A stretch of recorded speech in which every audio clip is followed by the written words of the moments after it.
Tell me about it. I know. I can relate. I don't know how to relax either. That's why we're entrepreneurs. Yes. She's yes. like, yeah. Yeah. Yes. She's like, I'm not an entrepreneur. I'm just along for the You're ride. just along for the ride. Welcome to In the Corner with Zach. I am Zach Shellhammer, and today in the corner I am joined by Kayla Bailey. And you are a fractional CFO. Yes. I've heard. Sounds very fancy. It does sound very fancy. And this is Pepper. Pepper, right? Yep, Yes. Pepper. And then Simba's and over then here. Simba's not Simba in the frame. might get in frame eventually, but they're both just chilling with us. What is a fractional CFO? So a fractional CFO is a very confusing term, to be honest. I didn't even know to call myself that until last year. But basically, I am an embedded financial partner in your business, and I do it on a part-time basis. So think strategy, think forecasting, think business plans, think growth, think cost cutting, all of that fun stuff. And then really creating clarity and holding leadership in the company accountable towards what company goals are. So Chief Financial Officer, Yep. But like Part-time. And would that mostly be remotely? Yes, so I do virtual, but I am really big on relationships and impact. And so the couple of clients that I do have, they're all here in Reno, and I go on site once a month. Awesome. And I really love going on site because I get to actually see the business in action and kind of really position myself as an embedded member of their team. Awesome. Because I'm sure that's like probably the first concern. Because when I'm thinking with my CEO mind, that would be the first thought is like, oh, well, she's not in house. Yeah. She's not dedicated to us. And especially if I'm pitching leadership coaching, it's really hard to do that virtually, Yes. I feel like. Yeah. Or at least for me it is. Right. I really like to be hands-on, so. So you are pretty much with them some part of the time. And Yes. I kind of white label myself. So I tell my clients that they can present me as basically an employee of their company. And so I am a representative of your company. Explain white label for those who do not White know. label basically just means that they can present me as an employee, essentially. Instead of saying, hey, I hired this outside consultant, they can just say, hey, this is our CFO. She's part of our company, part of our team if they want. Awesome. Yes, you're kind of labeling yourself under them, under their brand. Yeah, basically. exactly. Awesome. What is your why? Where does that come? Who wakes up and is like, fractional CFO? That's me. Where did it come from? So I started my career path, I want to say a little later. I was a bank teller for 8 years. And that must have been interesting. yeah, it was. Actually, part of one of the reasons why I decided to go to college at 25 was because I got robbed 3 times. Oh, wow. Yeah, not fun. Was it like note under the glass? One was a note, and one was like a verbal. 2 were notes, and one was a verbal threat. Oh. But I was a very compliant employee, and they really one person only made away with $800. Wow. So awesome. yeah. Due to like how you handled it? Well, so you're only allowed to keep like $1,000 in your top drawer, which is what they see, and then you've got your bottom drawer, and then you've got like a vault essentially. And the funny thing is the last robbery that had happened, that was they came in right after I had finished taking like a $200,000 merchant deposit, and I had literally just stashed all of the cash in the vault. And as I popped up, he was standing right there. So was this like a threatening, crazy situation? I'm intrigued. We need to know more. He just said, I have a weapon. Give me all your money. So, and they train us to be calm and not panic and just open the drawer and comply. Awesome. Which is very good for a CFO to, you are able to remain calm in a stressful situation. It was definitely not calm after the fact. No. It was, and then the FBI came and they did questioning. And then what was really crazy is the last one actually got caught and he got sent to prison. And if you are a victim of a person who's in prison or inmate, they are legally required to call you any time a significant event happens to the prisoner. So the prisoner tried to escape, I guess, and I got called for weeks. Oh my God. And it was terrifying. Oh my God. Not that he even knows who I am or where I live, but yeah, it was not fun. Wow. Anyways, that's something we don't know about. Sidetracked. No, we need. That's what we do in the corner is we find out like the depth. So, of all anyways, the after those events, bank teller robbed several times. That is a very good why as to moving along. So something else. I was 25, and after those, I was like, okay. I've never been to college. I want to have like a serious career. I realized that I really like money and finance, working in the bank. Love money. And so I decided to go to college and enrolled myself in night classes and worked full-time during the day. And I got a position at a local CPA firm here as their receptionist. And I did that for all of 3 months. And then technically they fired me as a receptionist and then hired me as an accountant because I was a terrible receptionist. Like really bad. We all have our strengths. They're like, Kayla, your phone personal skills are like not there. Which is not the case now. I feel like I'm a very personable person now, but learning curve. So yeah. But that took you in that direction. So they were really great. They mentored me for 3.5 years and they allowed me to become a staff accountant while I was still in school. And they supported me through that. So very flexible with my schedule. I mean, granted, I was still working tax season hours and I did audit. I did taxes for about a year. That wasn't really something I like to do, so they transitioned me into audit, and audit was actually a lot of fun because I got to be like an investigator like all the time. The only part I didn't like about it was anytime that I had to go on site to do an audit, you got like bad guy vibes. Oh yeah, well, kinda, yeah. That would happen. Yeah. So I really had to develop some relational skills there to kind of just like tell them like, hey, I'm not here to get you. Right. I'm just here to audit your books. Just gonna audit you. And make sure that you succeed as a company. Yeah. Yes. So anyway, after that, I got hired on by a client of mine as their controller, and they were a startup. And within the 5 years I was there, they grew from $0 to $50 million. Wow. So yeah, amazing. It was a lot of fast-paced growth. Very cool. It was really fun. I loved being on the ground. That was my next question about fun from a person who does not like math, numbers. I do not. Does not interest me whatsoever. That's the next question. I think the fun part about was that I had never, I went from just being like a lowly staff accountant to now being a financial leader in a company. Yeah. Well, and you did big things. Yeah. And you made big moves and helped them. Yeah. Which is pretty inspirational. So I could see the passion there. Yeah.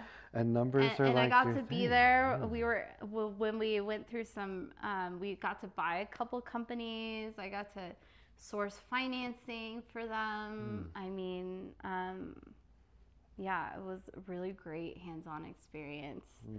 And towards the end of that tenure, I wanted to get some other real-world corporate experience besides just that one field. So I went and worked for a couple other companies as a finance director. And I've led teams of in the hierarchy level of like right under the CFO in one company, and I had 18 accounting managers reporting to me who had their assistant accounting managers and then their teams, usually about 8 or 9 accountants on their teams. So all over the country. Amazing. Awesome. So that's so cool. So you've done some amazing she's things. Like, okay, mommy, I just want. It's like this.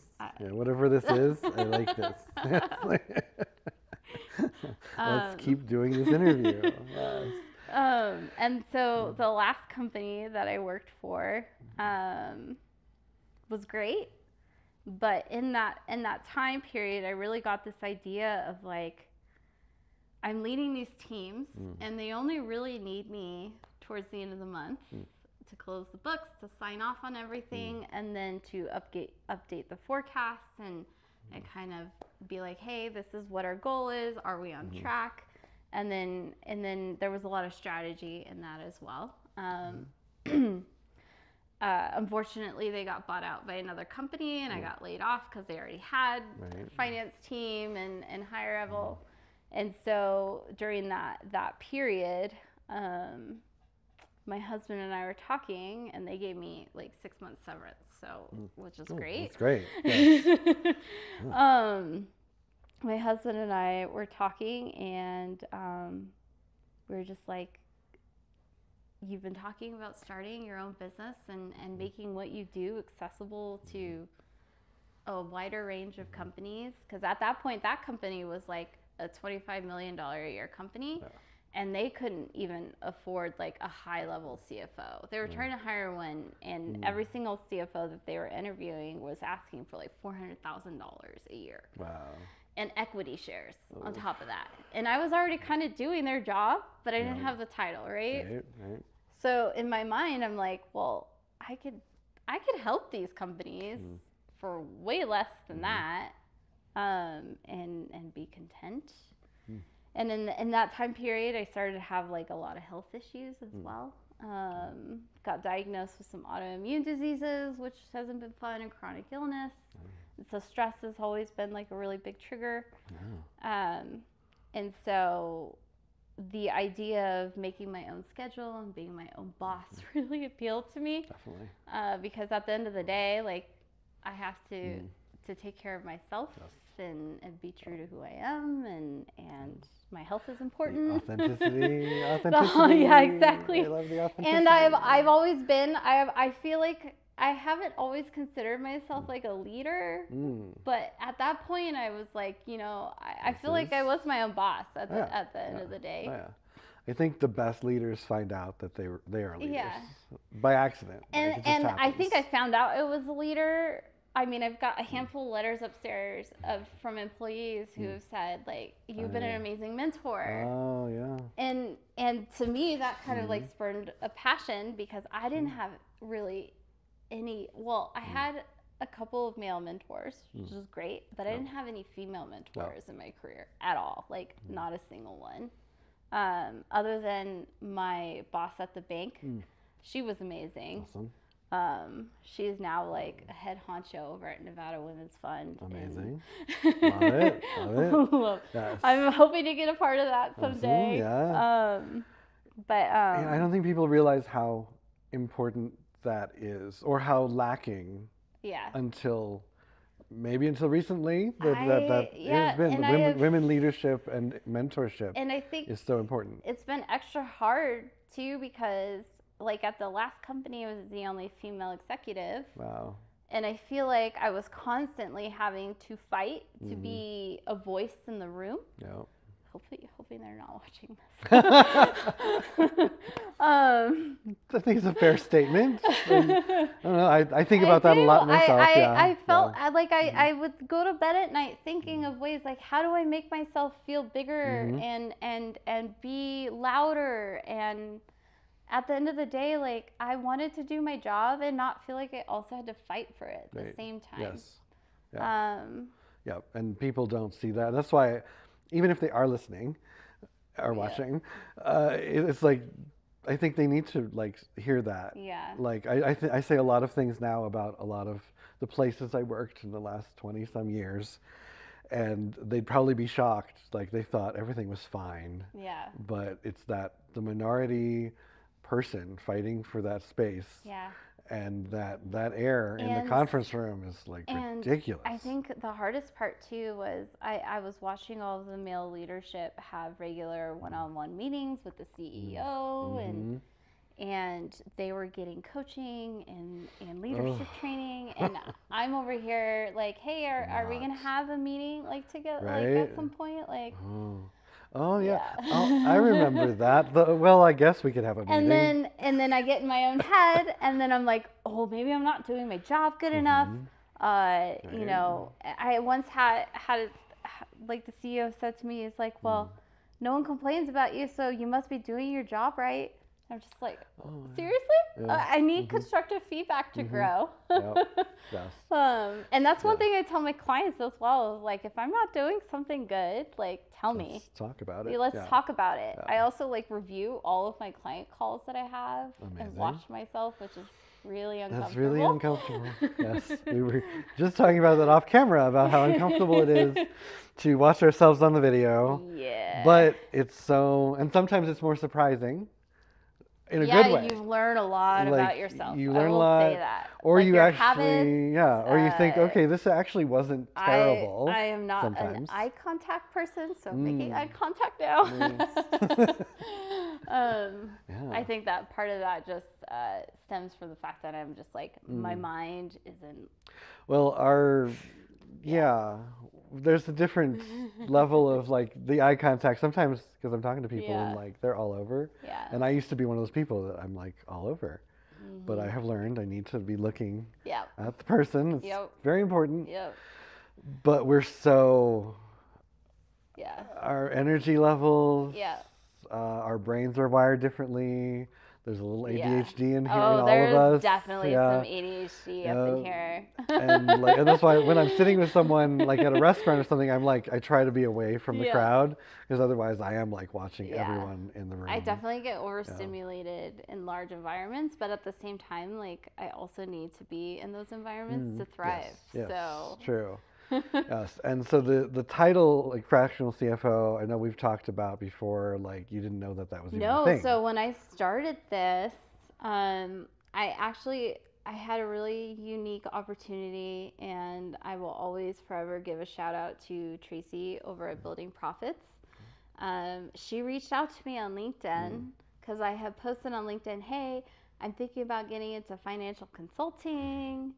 And she was like, well, I have some clients that actually need this. Would you consider coming in and partnering?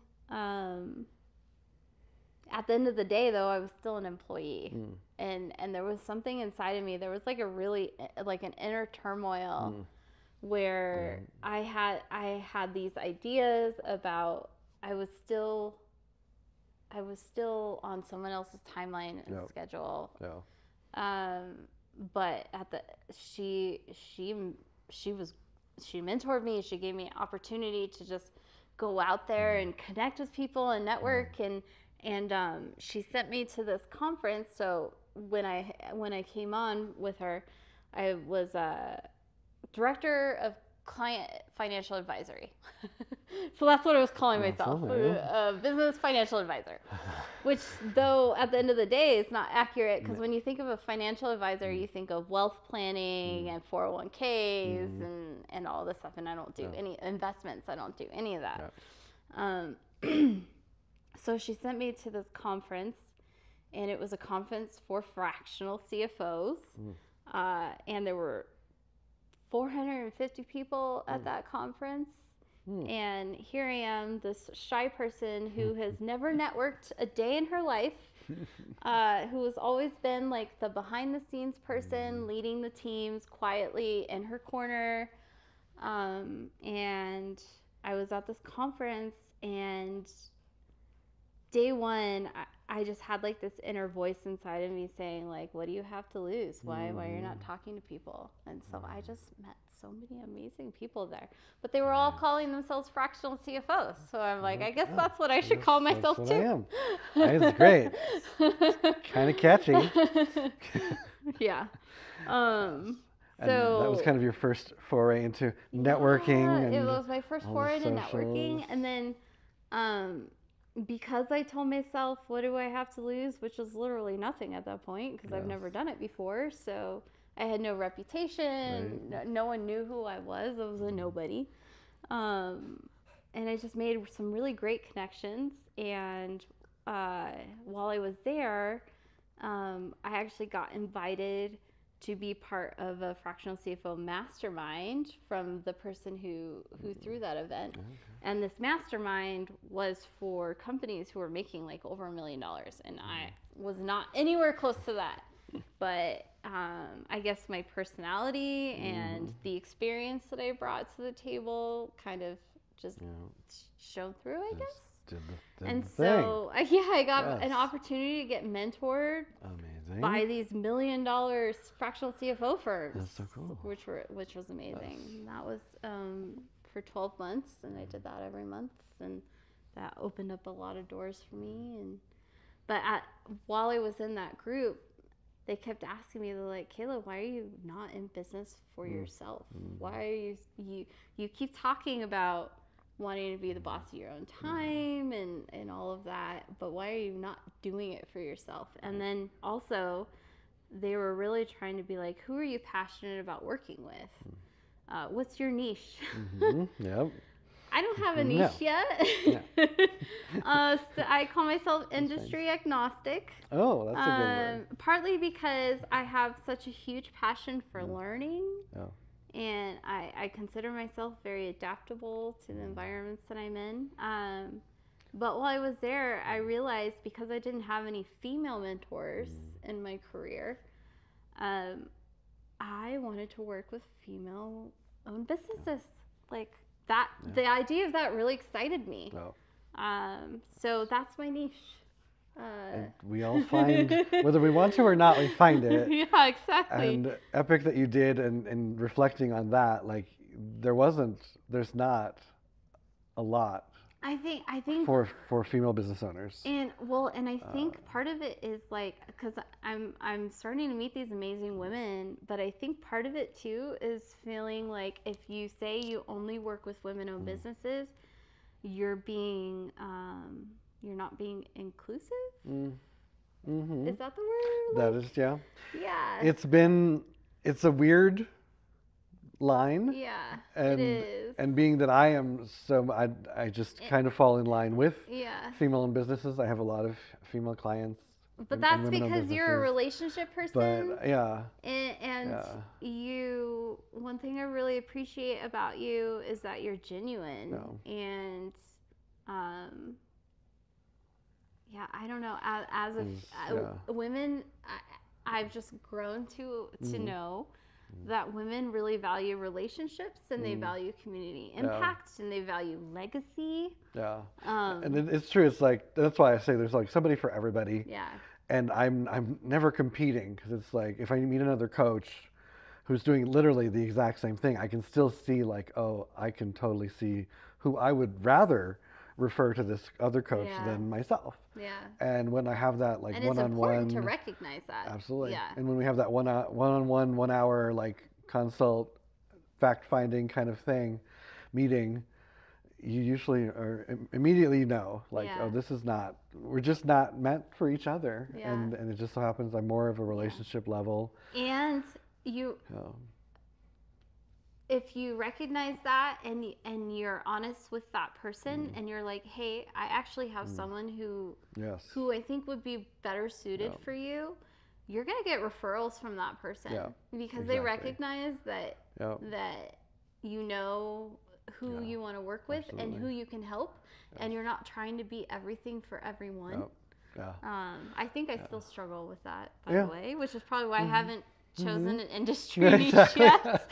Yes, and we know that there's always, and I've learned because I've asked the stupid questions. Yeah.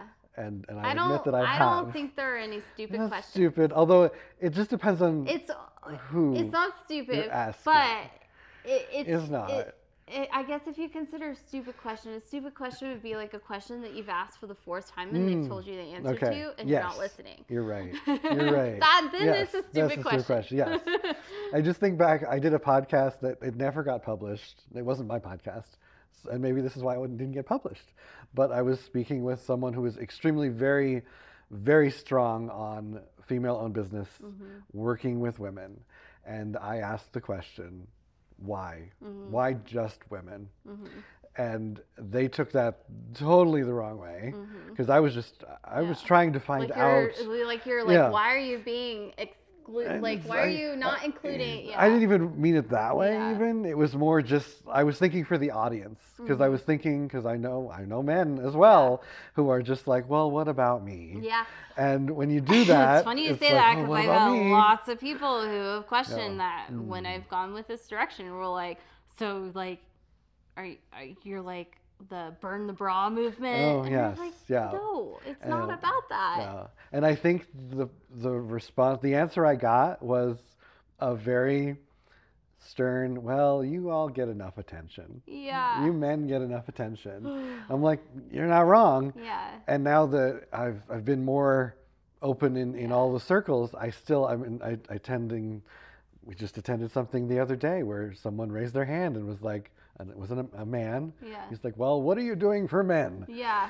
And it's just like, well, kind of read the room. Out there. They're getting, they got their stuff. Yes, the men are fine. I love this perspective of where they say, oh, well, we can't have female in leadership because they're too emotional. Oh my God, that's so funny. Do you realize how many wars have been started because someone didn't a man was like, oh, you didn't share your gun with me, so I'm just gonna kill you. Yes. Men are very, very sensitive. They're just as emotional as women. Totally. But to that point, I'm not. I have a couple of male-owned businesses. As do I, and it's all good. If they recognize that I am here about establishing relationships, and I want to get personal, and I want to know why they started their business, and I want to help them get there, and I 100%. Absolutely. But I really have this passion of working with women-owned businesses because of the lack of mentorship that I received. And exactly. And because in my corporate career, the women that I did work with, we were pitted against each other. And we had to compete. Yes. And it was, at the end of the day, I would come home and be like, why are we not helping each other? Why are we not celebrating each other's wins? Yeah. If we're competing for the same job position and you got the job over me, yes, I'd probably be a little butthurt, but at the end of the day, congratulations. You earned it. Yeah. There was something they saw in you that made them pick you, and now I'm here to support you in that. I'm so thankful for coming from realtors, especially in Vegas, of 15,000, 17,000 realtors. That's all 17,000 people doing pretty much the same job. And no industry has better taught me that there's somebody for collaboration, there's somebody for everybody. Exactly. There's no pitting against. Yeah. There's enough out there for everybody, and it's true for every industry. And I'm glad we went into that a little bit because I think it just needs to be talked about more, because as we go along, there is such a strong women-only group niche, and I love that, and I'm all for that because I was raised by amazing women, and I am so thankful for that. I've said that numerous times on this podcast. We know it would be here if it exactly. So I think it just needs to be more explained because as we go along, the sensitive men. But at the end of the day, it's really frustrating. Why do we have to explain ourselves? True. Yes, it's because the sensitive men that say they're not sensitive are being sensitive. And welcome to the podcast. It's such it's such a walking on coals topic. It is. It is. That's why I've had a really hard time discussing it but I still feel like it needs to be, something needs to be said, even though if it's going to be misunderstood or somebody's going to get And I will say this about Zak, something I really appreciate about Zak. Well, so when I started my business, I had this idea for women by women, right? Yes. I really want everyone I work with, like who's coming on and working with me and being a part. I wanted to practice what I preach, right? Yep. I met Zak before I met any other marketing people. Oh. And Zak's been amazing. Oh, yay. But we had a conversation, and I said, at the end of the day, like, I wanted to stay true to the values that I'm preaching, and I wanted to find a female marketing agency too. Yes. Partly because, like, I'm here lending support to other women and in that. Yeah. Anyways, so we had a conversation, and you were just so gracious about it. Even though if that makes sense. Happy to hear that. But I've also been like, hey, you should work with Zak too. Yes, yes, you're kind of on what you said before. Like you've given me referrals of people that fit. Yeah, and that work. And some of them have turned into clients for you too. So they have. Yeah, and they're amazing. So so just be open about all of it, and the right people come. And like back in the day, I mean, I worked for some really terrible people sometimes. Yeah. One would say they were terrible. Yeah. And one guy always would say, like, I'm not discriminating if I'm an asshole to everybody. Oh, if you have to say you're not discriminating, you're discriminating.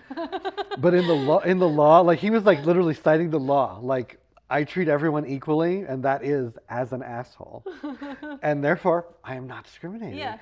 And even in that, and we hate that, we don't like that, don't do that. Don't do that. But at the end of the day, like he's got his clients too. Like he attracts all of those evil, mean people that love him, and it works for them, and they make Again, money too. There's someone for everybody. So while I would not promote being an asshole, at least you can. Yes, I'll join you. Yes. Commercial break. No. But there's somebody for everybody. Absolutely, yeah. But also, like, so the networking leads to, that's how we met. Yeah. Missing Link Network. I love Missing Link Network. Yeah. You love I love Missing Link Network. Yes. And that was. They've been very supportive. And that kind of shows, like, you just meet people everywhere. Yeah. And you came a long way as far as like networking, and you're kind of out there now. You're in a lot of groups now. A lot of groups. Yeah, a lot of groups, but also I have to give a shout out to my marketing gal, Allie Marie, marketing agency. Marie, yes. Allie has been amazing. She has really helped me figure out what my brand is, and because of that, my social media presence. Yes. I go to events now, and people actually come up to me and be like, "Hey, I saw your post." Yes. And I am known as the girl with the purple hair. And now I very intentionally, when I go to events, I look to see who's attending, and I add them, and I message them ahead of time, and I say, "Hey, look for the girl with the purple hair." Nice. Yes. That's the only kind of like a beacon in the middle. Yes, you are a beacon, and I know from my platinum hair. Yes, you have got the Backstreet Boys look like nailed down, and I love it. I've been trying to get my husband to do it, and he won't do it. I can help him. I'll talk to him later. Justin Timberlake was my jam. But on my level, like I started this I've always been doing this like on and off, but I wasn't looking to make a brand out of it. But when I came into my own, like just business owning, entrepreneurship, and then my own brand, I went dark like for a year, and it was the saddest year ever. Like no one notices you, and like you're no longer, because I had much bluer glasses, tinted. And so I was like the dude with that weird blonde hair and the blue glasses. Did you like market that though? Oh yeah. With your social media? Yeah, I mean, well, just because that was who I was, I didn't even try. Yeah. Because just like your hair, it's our hair. That's how people started to recognize you, right? Yeah. And then therefore, like I was getting that in conferences. Like I've come all the way across the room because I saw you. Exactly. And you're the one. Yeah. then it was like, well, I can never stop Literally, dyeing my purple hair. has opened up so many doors. Exactly. Yeah. So we're now stuck with doing this for the rest of our lives. You want to know the crazy thing is like it's opened so many doors and so many opportunities. But I have worked in companies where this was frowned upon. Oh yeah. Totally. Like, you're too much. You must come with a lot of emotional baggage if you have colored hair. Yes. You're like, I mean, everyone has some level of emotional baggage, I guess. Yes. But also, like... That is not the beacon of it. I see people with fun hairstyles or funky clothes, and I'm like, that person's being true to themselves. Yes. Yeah. That I don't see like, oh my gosh, they have daddy issues. Like, I don't, that's not what I think. And that's probably why I went to such an extreme. Like, I came out of that world, and for anyone who's listened to any of my talks knows, like, I was super repressed as far as, no, don't do any of that. So I didn't. So when I was out on my own, and then the more authentic I got, the more it was like, this is working and this is amazing. So you think, if you think I'm extreme now or extreme looking now, because I still look different, but like when I started 5 years ago, like, because it was this swoosh. It was a swoosh. You look through blue glasses for so long. It's okay. You drive a blue Jeep. It's true. Yes, and these are actually still slightly. Now it's the subtle stuff, because these are still tinted blue, but you can't tell. But it still brings out the glasses. Frames. The frames. Yeah. It's a whole thing. No, I love but it. I went crazy with the bleach. Like, the frames are definitely like the 70s vibe. Oh yeah. And that's as there was some extremely drunken man at the bar a couple weeks ago that he like was practically asleep, but he was just like, your face and your glasses, they were made for you. I'm like, I know you're too drunk to know what you're talking about. However, thank you. You're right. They were made for me. A funny thing. So I've spoken at a couple of things, and I've in a couple of groups, and now, and to me it's funny. My husband's like, that's not funny. You're not. What? I like to open up with like, hey, I'm just gonna address the elephant in the room. Yes, I was born with purple hair. Oh, that's great. I love that. But actually, it hasn't always been purple. I've had pink. I've had mermaid blue, dark red, blonde. But now you're stuck. Sorry to say. I hope you like this. This has become a brand. It really has. Yeah, I hope you like that. And it's a good thing I like it. So. And I've seen you speak now several times. You're very good. Yeah. And you have grown with that too. We've all grown. Which is crazy, because the idea of public speaking still scares terrifies me. Yeah. And now we're kind of accountability buddies with going to things together. I text you. I'm like, hey, I'm going to this event. Are you coming? And I love that, because it gets me out more. And I know that there's at least someone there, which I think everyone needs their accountability buddy. And somebody who's going to be around just in case, and especially in case because it could be boring. Yeah. And then you really need someone to talk to. You do find that as a pro instead of a con. Yeah. Because sometimes I like to be alone in the room. Sometimes. Depends. But why do you go in the room then? I mean, I like to be alone without people I know. Yeah. I should say that. I like to be the stranger in the room. I do find that sometimes that when you go to networking events, people do tend to gravitate towards the people they already know. Yes. But the whole point of networking is to meet new people. Yeah, because coming from like the world of real estate, because it's a little different like with mixed industries, but in real estate, like we have these gigantic conferences, thousands of people, and these brokerages will go. Pepper's like, why are you not? I'm sorry. They'll go together, like with a group of 12, and literally they will spend the entire week sitting at the same table with their people, and then they feel cliquey and elite. And they want to be, I'm here with my people. I have literally fought my entire life to go against the grain, not be a part of the clique. Like, it's great to have your group of friends, but it's also great to meet new people. I mean, what if all of your friends died? Now you're going to be alone? Sorry. That's good. And that's probably a good point. Like, we want to meet people. So we're very good out there. Like, we're not going to just stick in the corner together and hide. So if you do have that person that you go with, make sure that you like challenge each other to get out more, meet the strangers, don't be the clique at the table. And that leads me also as far as being the outlier. Yeah. You are the Outlier Partners is the name of your business. When I was trying to come up with a name for my business, I was trying to think like, what describes me? Yes. And with the help of ChatGPT. I mean, ChatGPT came up with a lot of names. It did. I'm sure. We know it well. And it didn't even come up with Outlier, though, surprisingly. But it came up with a lot of things that led to it. Okay. And so, and then my nerdy math brain was like, okay, what is a math term that stands for someone who is uniquely themselves, who isn't afraid to go against what is normal or what is considered normal, I guess. I mean, I don't even know what normal is. Yeah, I cringe to say normal, but yeah, normal. I feel like normal isn't a thing anymore. Yeah, it's very status quo. Did you ever read was it the Malcolm Gladwell book, The Outliers?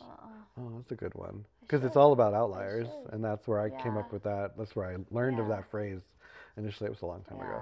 That's a good book. I'm a stats nerd, so outlier is a statistical term for, I mean, and it could be a good or a bad thing, but really all it stands for is you've got, hey, this is your trend, and all of a sudden there's this little dot over here in this corner, and you're like, what the heck is that? But it's like it's like contributing so much to my business here. So what is that? So yeah, that's an outlier. See, I didn't even really think about. I mean, it could contribute or it could like be the downfall of you. But for the most part, outliers are positive. Yes. But I didn't even think about it in financial terms. Yeah. That's great. Yeah, I mean, you've got a dual meaning. And that's what my logo. My logo is a stat chart with a little line and all the dots following the trend line, and then you've got this giant star like way outside the line, and that's the outlier. Nice. So yeah, so that's the really dog's laying on my notes. Trying to figure out something that and you can't even see him. He doesn't want to be in the spotlight. No, yes. You don't have Do you want to say hi, Simba? No, he's like no. He just wants belly rubs. He's like Come here, Simba. No? Oh, no, Pepper likes being in the spotlight. Oh, yeah. What is a mind... Just pick him up. It was the question. It was just the question that I had to... Like, and he knows what he wants. Really, he's like me. He knows what he wants, and he will never settle for anything less. And then Pepper is jealous. And then Pepper is just like... She's just the chill person in the room. She is the chill person. That's why I relate well with Pepper. She's just kind of like, I'm here for it. Whatever, man. Yes. Both amazing. Because I'm just trying to read this one question, because the one question that I couldn't remember. No, it's not about, we've talked about branding. Why am I outlier? Yeah. It's what's the mindset shift you had to make on your business journey. What do you have to lose? I mean, granted, yes, being broke and maybe possibly going homeless, which will never happen. There's always that. I'm very motivated to make sure that doesn't happen. Yes. But I've had also a very supportive husband who's been like, hey, this is why we're dinks. For anyone who doesn't know what that term means. Please define, yes. Dual income, no kids. Other than the kids here. These are my children. These are the children, yes. I also have a niece and nephew that were very involved in their lives. But what's great about that is we get to help raise them, but if they become a pain in the ass, we also get to give them back. Send them right back. Yes, exactly. No, so yes. So how did he was like, this is why we're dual income. I can, like, I have, and probably the reason what held me back the most from starting a business was not having that sense of security. And part of that stems from my childhood, and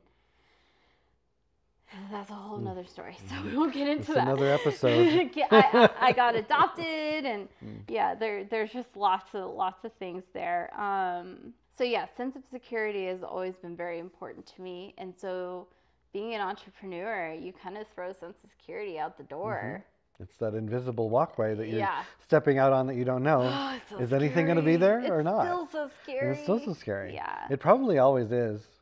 But at the end of the day, so last month, I went without an income for 3 months, basically, because, I mean, when you start out solo, you have to go out, you got to market yourself, you got to do sales. I mean, at the end of the day, if you're not out there, no one's going to know you exist. Yes. So I started looking for some part-time jobs. And doesn't that inspire you to never do that? The idea of having to update my resume and then apply for a job was scarier than not making an income and doing what I wanted to do and be passionate about. Yeah. So. That's a good point. and super true, because once you do get into it, you've already taken all these risks and all this adventure. And now it's like, I'm also a person who does not like to fail at all. No, yeah. So whenever I look at part-time jobs, I read the job description and I'm like, oh, that sounds a lot. Yeah. Like, a lot of like, something, gosh, a lot of something I don't want to do. A 4-part interview for a 15-hour-a-week job. Yes. Oh my gosh. Okay. Yep. Whatever. Yeah. Exactly. Yes. So that's funny that, like, once we get into it, you don't really want to get out of it, and just the thought of getting out of it gets us back into it, actually. Yeah, it does. Yeah. And I should touch on the fact that, because I'm hearing a lot lately of, like, I don't want to spend the money. I don't want to go into debt over all this. But we both have spent a lot of money on our businesses. We've invested. And it's paid off. Yeah, it's starting to pay off. Starting to pay off. For me, yes. I mean, I've only been doing this since April now, so. And the more you put in, but it is like, any logical individual would be like, well, the more you put in, the more you make, but you put in a lot. Yeah, I'm like, exactly. you do. Yeah, you do. You do put in a lot. But you've got to be out there. You have to have your image. You've got to be out. Yeah, and you have to be strategic about what you choose to invest in. Yes. Which is something I hit hard with my clients. Oh, yeah. It's like it's not about chasing the shiny objects. Ooh, It's about thinking what the bigger goal is and the bigger picture, and then the steps that are going to get you there. And I've only been in this for 4 months, and I've really had to apply that in my own business. I've definitely recognized that I have FOMO, the fear of missing out. Yep. And so, like, last month I was like, oh, look at me. I went to 8 networking events and I had 27 coffee dates. And what did that get you?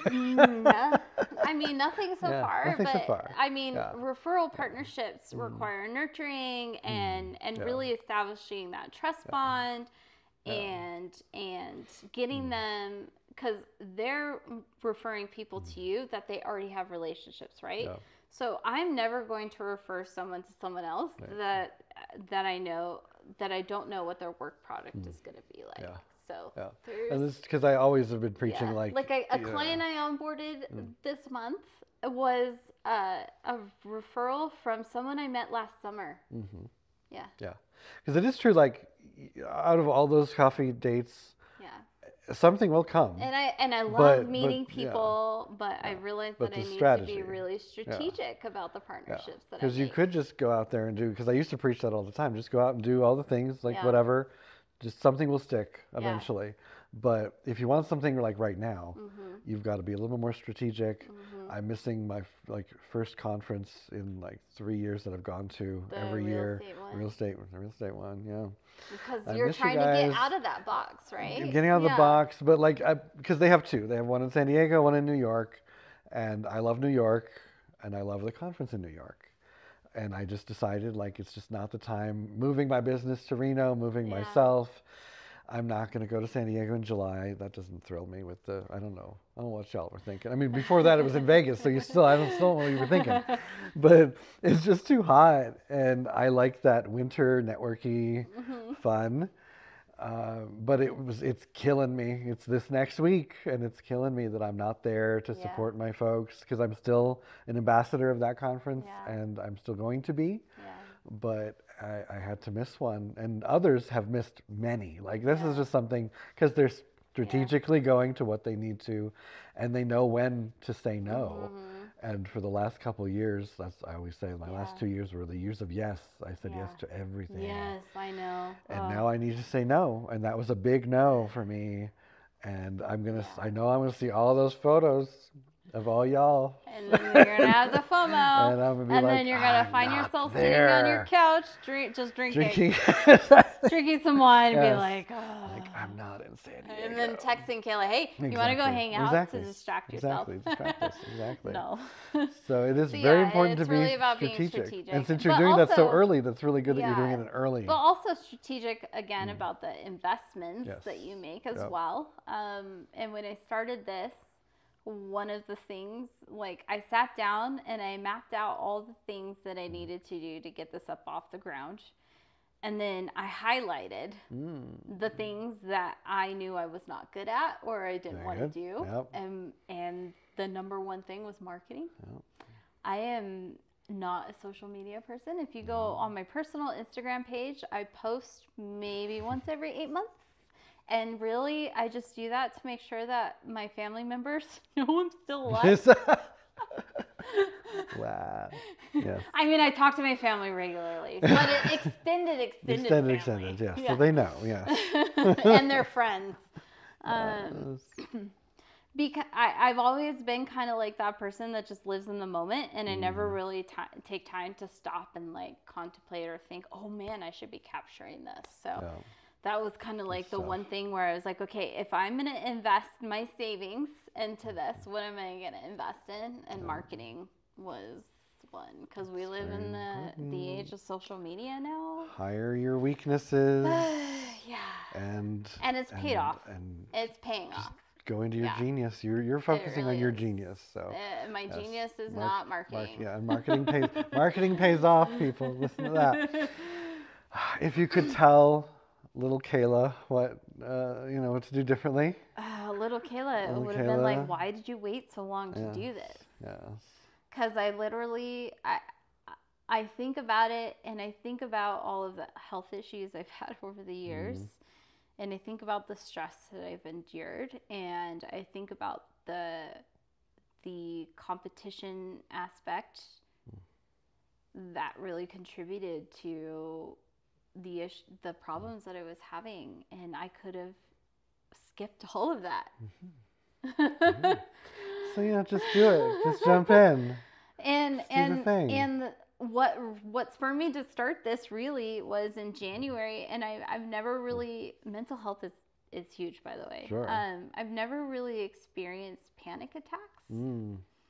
And in January, I started having, like, these debilitating where I would be on the ground feeling like I had a storage container sitting on top of me, crying, not being able to move, like panic attacks, like terrifying. And they happened for like 3 months, almost on a weekly basis.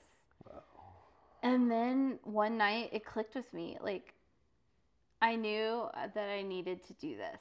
This is I don't think I've ever felt so compelled as I now. So compelled so that I was having panic attacks, which I've never experienced ever. Well, a panic attack can be a lot of inspirational material. As I don't even terrifying. I thought I was dying. I don't even know how to describe them. And I felt like I was being an inconvenience to everyone, because I would, I went on a trip in February to Cabo for a girlfriend's bachelor party, and I had 3 panic attacks that week I was there. And I didn't want to make a scene of it or be that person, but at the same time, like it was very real that it was happening. Freaking out, yeah. And I am like, that was an amazing vacation, by the way. Like, I am all about the spa trips with my girlfriend. Yes. So that's my favorite thing to do on the planet. Love that. Well, your health is everything, and if you don't have your health, you don't have anything. Yeah, and that last year I was working at the company that I got laid off from. I started my autoimmune issue started to manifest itself in paralyzation. Wow. So like the right side, like I was having like my face, and physically, my arms, I couldn't feel my foot, and it happened for months, and then I went and saw a neurologist, and I did occupational therapy for months, and then started to get back into that. But yeah, like stress is real. And what I'm doing now is stressful because being a business owner, but it's fun, stressful. Fun stress, yeah. Yeah. Yes. I have not had a single panic attack since I started this. That's amazing. I love that. That's a really good point, because I said before, like, no one knows what your body's really up to. And I worked all those years under, I felt like the crate on top of you. Yeah. It's a container on top of you. Yeah. And under somebody's thumb. It's paralyzing. And I was like, why am I dizzy? Am I dying? What's going on? And everyone was just like, it's stress. Doctors were like, it's stress. And I'm like, how could that be? I know myself so well. Yeah. It can't possibly be. So self-aware. Something's wrong with me. And then you get away from all that and you start to shed those layers. And you're like, oh, and I never want to be that dizzy. I was dizzy all the freaking time. It was ridiculous. It's not fun. You never want to do that again. And that's another good driving factor to do what we want to do. And my husband has been so freaking supportive. Like, I don't know. Yeah. I could start crying right now. But like last month, I mean, we've been pretty financially strapped. Sure. He had an accident a couple years ago. He's had 3 knee surgeries since. We had to replace the AC in our house. I got laid off from my job. Right. And then all of a sudden, out of all the middle of this, we're like, hey, I should start a business. But he has really recognized that this is what I've needed to do. And last month, I really went through like kind of an existential crisis. Because I felt like I was doing all of this work to get out there and make myself known, and it hadn't started paying off yet. And things have been tight. I mean, I love to shop, and I've been really good.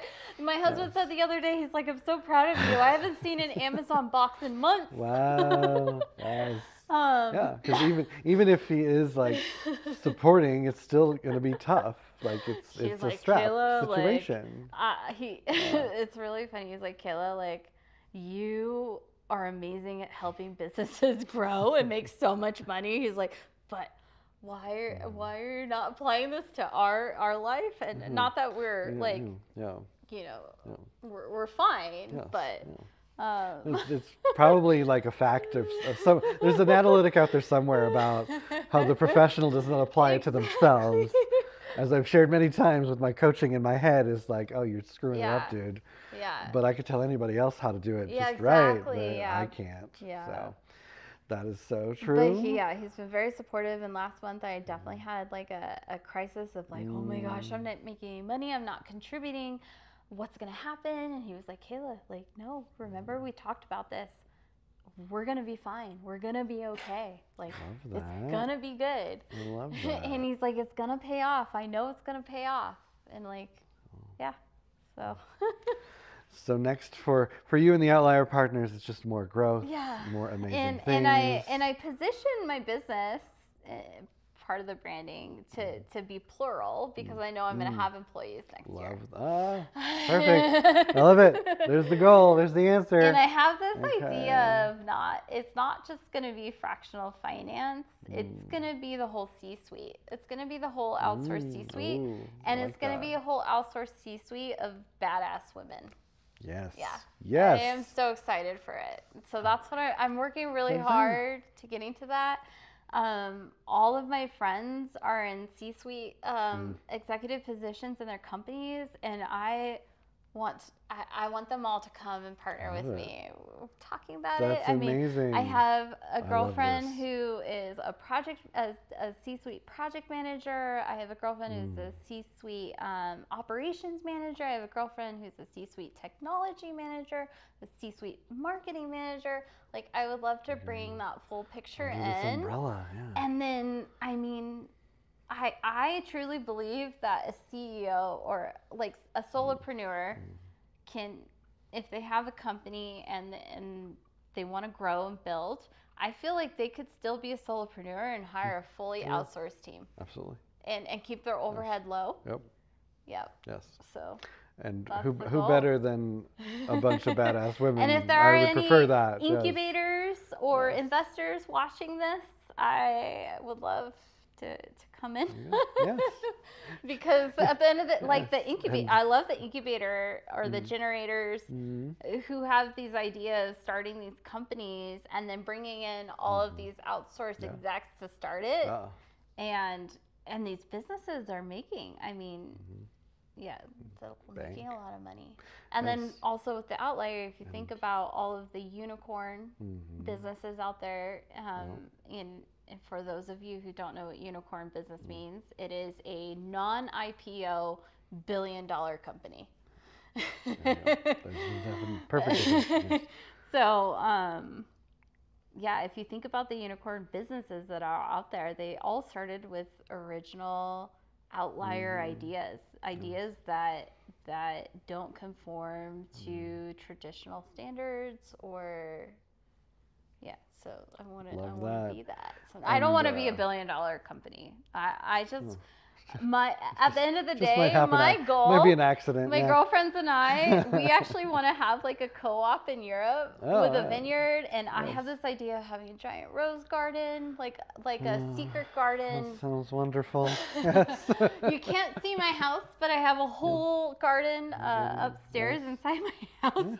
But and then a private chef and drinking tea every day. Well, yeah.